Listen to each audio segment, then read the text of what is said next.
Latvijas Lauksaimniecības Universitātes mācību pētījuma saimniecībai Vecauce šogad šis ir jubilejas gads. Mēs šogad svinam 90 gadu jubileju. Mācību pētījuma saimniecība apsaimnieko 2000 hektārus, pamatnodarbošanās augkopību un piena lopkopību. Šobrīd mums ganāmpulkā ir 540 laucamas govs, bet kopā dzīvnieku skaits ir tuvu pie 1000. Vēl mums ir daudz dažādas papildu nozares, mežizstrāde, augļu dārzs, pils, biogāze. Ar mērķi Latvijas Lauksaimniecības Universitātes studentus iepazīstināt ar daudzveidīgu lauksaimniecību un tādējādi ļaujot viņiem saprast, cik šī nozara ir ļoti specifiska un tai pašā laikā gan interesanta, gan izaicinājumiem bagāta, gan arī pietiekami grūta. Šobrīd tā ir tikai Latvijas Lauksaimniecības Universitātes mācību prakšu vieta, bet mēs ceram, ka mēs atjaunosim vecās tradīcijas un ka pie mums brauks arī profesionāli tehnisko skolu audzēkņi praktizēties, kā tad slaugt govi, kā kopt teliņus, mācīt saskaitīt nezāles un atšķirt gal galā kviešus no miežiem.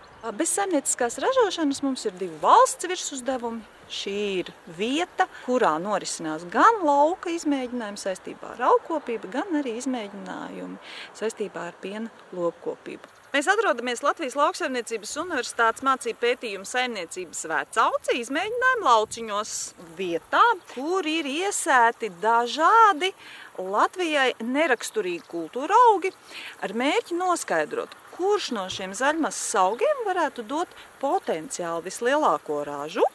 Tādējādi būtu visekonomiski izdevīgākais biogāzes ražošanai. Šī ir vieta mācību pētījuma saimniecībā, ar ko mēs kā saimniecība lepojamies visvairāk. Un proti, šeit pēdējo 4 gadu laikā ir realizēti 2 vērienīgi objekti. Tā ir kūts 500 laucamām govīm un biogāzes ražotne ļoti cieši saistībā ar šo lielo kūti. Šobrīd kūts ir pilna, ir jau virs 500 laucamām govīm. Un tādēļ šobrīd tiek izvirzīti jau mazliet citi nosacījumi, proti vecās kūtas intensīvāka izmantošana, lai jaunajā kūtī varētu uzturēties tikai laktējošās govis.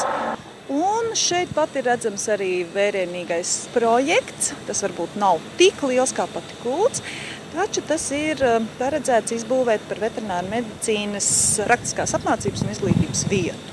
Tātad šeit mēs ceram, rudenī sāksies būvdarbi, lai šo pagaidām tādu nosacītu neizmantoto telpu izmantotu veterināru ārstu apmācībai. Ja runā par biogāzes ražotni, tad mēs izmantojam abas koģenerācijas stacijas priekšrocības. Tātad gan elektroenerģiju, kuru mēs pārdodam kā zaļo enerģiju par attiecīgo tarifu, gan arī siltumu, kuru mēs patērējam savām vajadzībām, kūts palīga telpu, siltā ūdens nodrošināšanai. Un esam iecerējuši arī tuvākā nākotnē nākamo projektu, kas jau būs saistīts ar siltumu izmantošanu iedzīvotājiem.